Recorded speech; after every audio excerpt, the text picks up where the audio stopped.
People have been hating on our favorite board games of all time. They know nothing. Maybe they know more than us, let's find out. The premise is very simple. We're gonna look at our favorite board games of all time, top 5 for you, top 5 for me, and then read some mean comments, 1-star ratings. We're starting out with your top 5 game, and I have found few comments for you. Yes, people have been rating this as a 1-star. What's wrong with them? Let's find out. Dune Imperium is a deck-building worker placement game where you play one of the powerful houses in the universe of Dune and try to get 10 achievements. Yeah, you just take your little workers, send them somewhere, get resources back, and then use those resources to win military fights. Let's see why people hate on it. The deck building is dull. The resource conversion is dull. The worker placement is worker placement, obviously.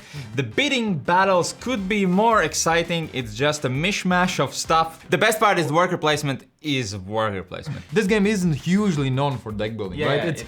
It's fine there. It's a tiny bit of it. I think this is one of those comments where he just didn't like the game. Is there some truth to it? Is it fair enough? Or is it just old man yelling at clouds? I think it's old man yelling at clouds because worker placement is You would worker know. placement. Of course I would know. Found this game to be extremely unforgiving with broken mechanics. Lose an early war, lose the game.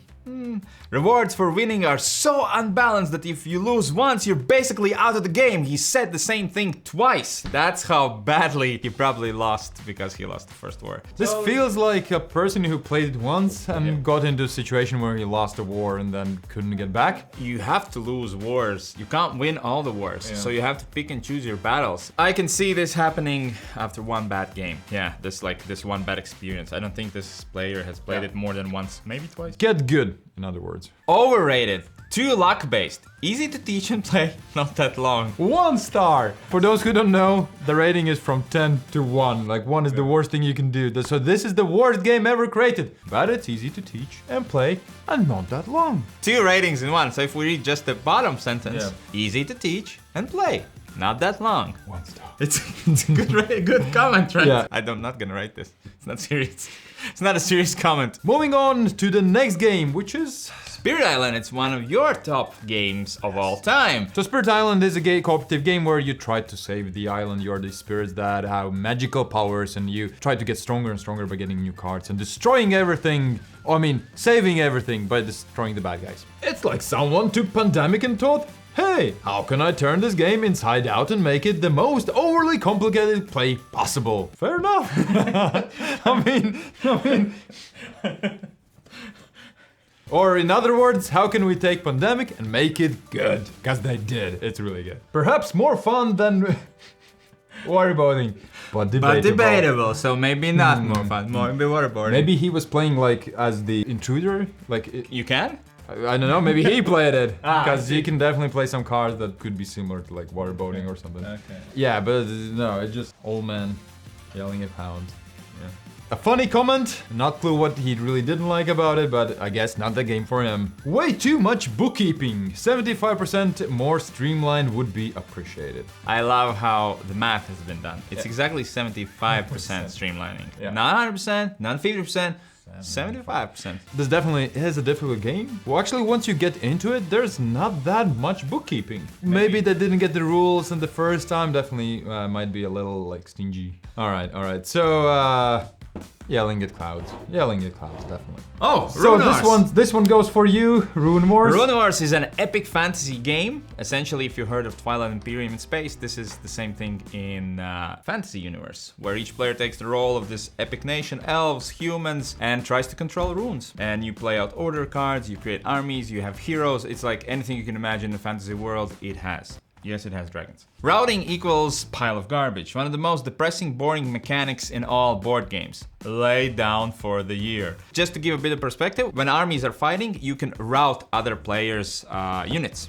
That's a fair point. And those units will just lay down, and they're gonna be laid down for the whole big turn. And I can see how that's not very exciting, but that's just one teeny part of the whole game. Much too long. Play Lords of Hellas instead. No, do not.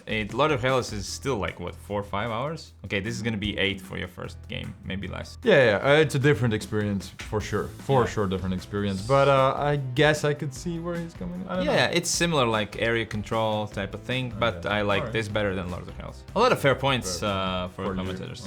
Time for some cloud yelling. All right, let's get to one of your faves, Terraforming Mars. What is it? So Terraforming Mars is a game where you play out cards in front of you, making up the blow of different engines. Yeah, and then you try to terraform Mars, building houses there, cities there, and using the oceans and waters there to build the best civilization on Mars. All right, we'll start off with the quite obvious one. $75, 1 star. Was it like $1 too much? It's fair price. It is $75. And do you think it was $1 too many to be at least 2 rating? What a slog. Have never understood the high acclaim. Applauding Eurogame engine builder whose engines take way too long to build and whose resources, convention and card play is large, banal and not particularly novel. Well, I think it's pretty original how the cards combine. At least I haven't found any other game that's so easy to get to the table and the combos work. Okay. So it's definitely old man yelling at clouds. Hegemony. This one goes for you. It's actually my favorite board game of all time, according to last year's top, but it was also in your top 5, so you go. Hegemony is a giant game where you control 4 different parts of the country. The government, the working class, middle class, and the capitalism. And all of these parts are connected. One creates jobs, the other sends workers to work at those jobs. It's just so much, but yet the game is fairly quick. Does not work as a game, maybe as an experiment. Didn't he see victory points? That's how you know it's a game. Doesn't have dice. Works as a game. Have you played? I have. It works pretty well as a game. Pretty awesome. Right? Yeah. All right, another asymmetric game where everybody's too tired to look at the other boards, too exhausted to talk, so nothing interesting happens. Okay, if you timed this really bad, especially like late, don't play this game. There is a lot of things happening and you have to keep track of what everyone's doing. But if you're tired to do any of that, doesn't mean the game's bad. Yeah, because definitely it depends also on the people who are teaching you the rules or the way how you learn the rules, because you definitely can have a bad experience where you if somebody just, all right, let's sit down and for 2 hours I'm gonna explain everything in details and so on. So it depends, it definitely depends. It might be really, really difficult to get into and play. Oh my God, fair enough. Can we French edition? Can we get a fair enough in here? Yeah, I mean, would you be able to play a French edition? No. It's essentially unplayable. Yeah. Well, the events with French language. I'm really sorry for your Stram.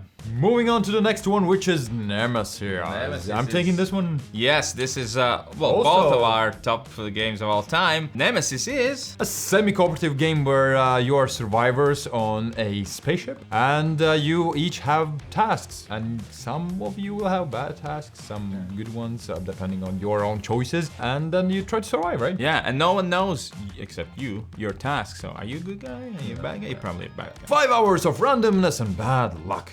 Great time, huh? Yeah. This game is for everyone who enjoys to be controlled by the game and having no options. Player elimination way too soon. That was my first game. I got killed 30 minutes in.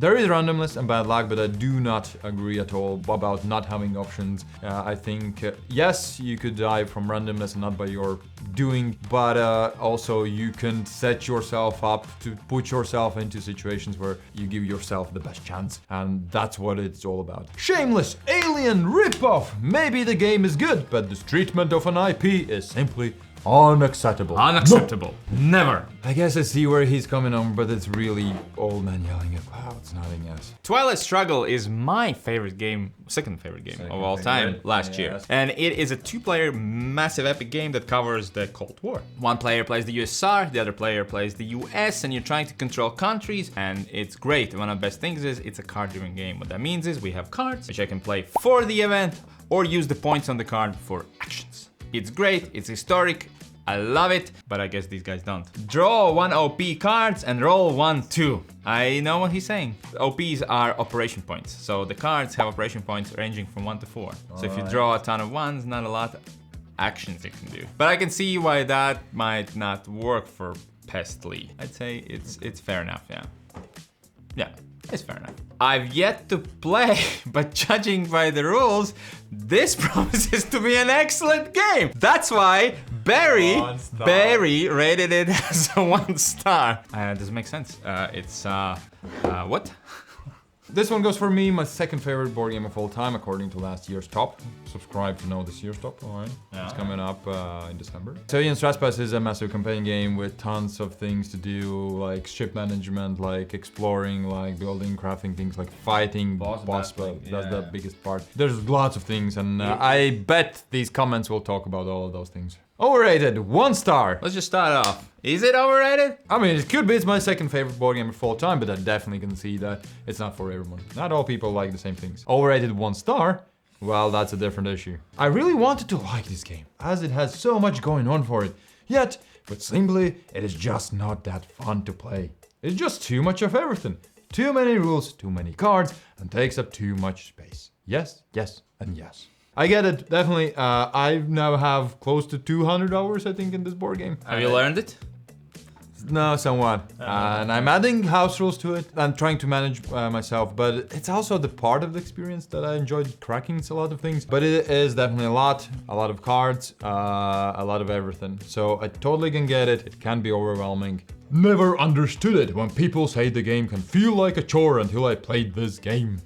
Can it feel like a chore? It can. It definitely can. It depends on how well you are with managing things, because I have my own like set box where I place all the cards, so it's easier to set up. I have a table where I place the game and then leave it. So if you don't have a dedicated space, this game is a chore. It can feel a chore, definitely. Yeah. So last one for you, my friend, is Here I Stand, and Here You Stand. Here I Stand is an epic historic game that covers the War of Reformation. If you have no idea what that is, here we go. I'm not gonna explain that in this video. We'll make a separate. But each player plays country essentially, like England, Spain, Ottomans, and tries to control regions, spread their religion, steal stuff from each other. There's a lot of diplomatic like negotiation, back and forth. It's many things. Okay, hit me. Why does this?